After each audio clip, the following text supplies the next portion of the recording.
Hi, my name is Emmy Locke with Balanced Living, Restoring Wholeness to Body, Mind, Spirit. Today I'm sharing my third Phoenix Rising moment in my personal healing journey. The first Phoenix Rising dealt with my relationship to my emotions and to community. My second Phoenix Rising dealt with my relationship to divine inner wisdom and spirit connection, and my relationship to my storylines that I lived and believed, and turning those into storylines that were beneficial to my highest good. This third crash and burn and Phoenix Rising deals primarily with my physical crash that happened after a year of living in Africa. From the last crash and burn to this one, 6 years, 6 moves, 3 countries. I had 3 more babies. The last one was born in my bedroom in South Africa. 4 job changes, and we came home to the States without a home, without any possessions. We had sold everything, given everything away, thinking we were going to spend a long time in Africa.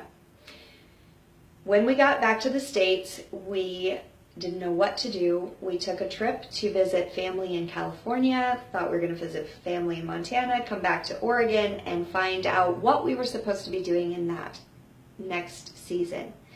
We got to California, we were staying with friends, and she pulled my husband at the time aside and said, "If you don't stop and rest your family, you will have a wife who is completely fried." We stopped, got a house in the middle of farmland where I could hide and rest and recover. And as we hid and I realized the depth of my crash, I had adrenal fatigue, chronic hives, chronic ear infections, candida, systemic issues really causing a lot of problems, arthritis symptoms that made me not want to be able to get out of bed in the morning. Mentally, I was struggling with depression and intense self-hatred. I was 80 pounds heavier than I am today. I had 4 little kids that I was trying to homeschool and take care of. I was a wreck. I went to a couple of doctors. They threw some medication, said, "We don't really know what's wrong.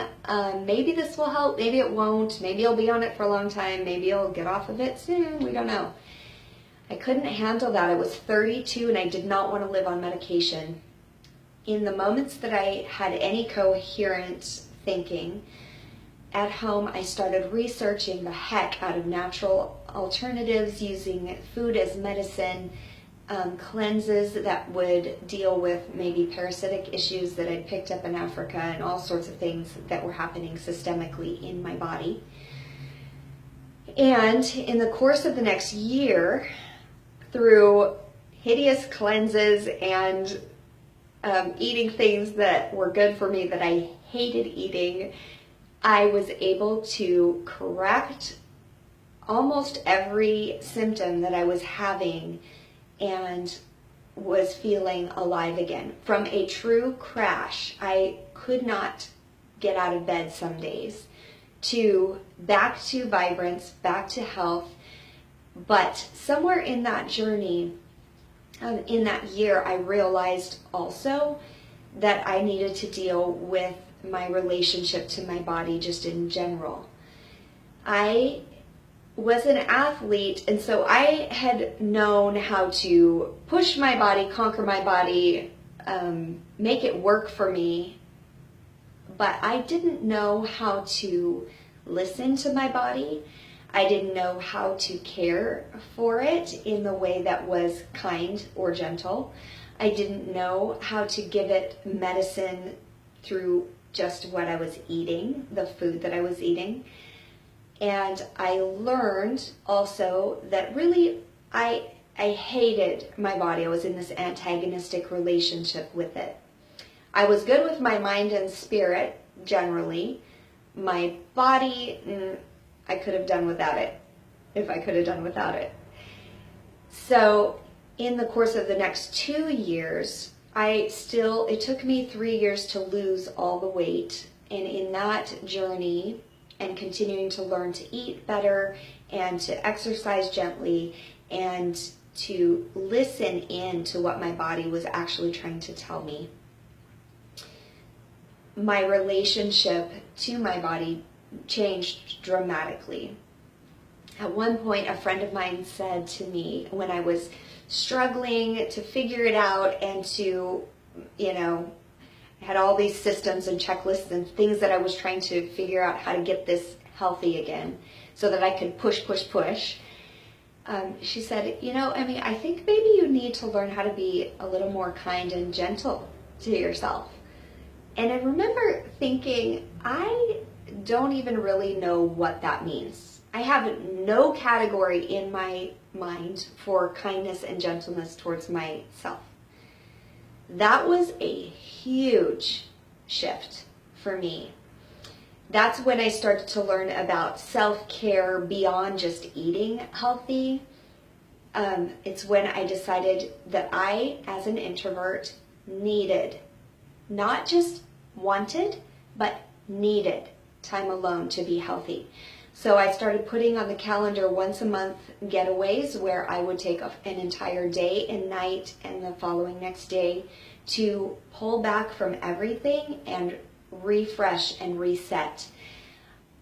Self-care in terms of gentle exercise that wasn't just pushing my body to get it to look a certain way or be a certain way, but self-care that was being nurturing and kind to myself. Self-care concerning my food intake.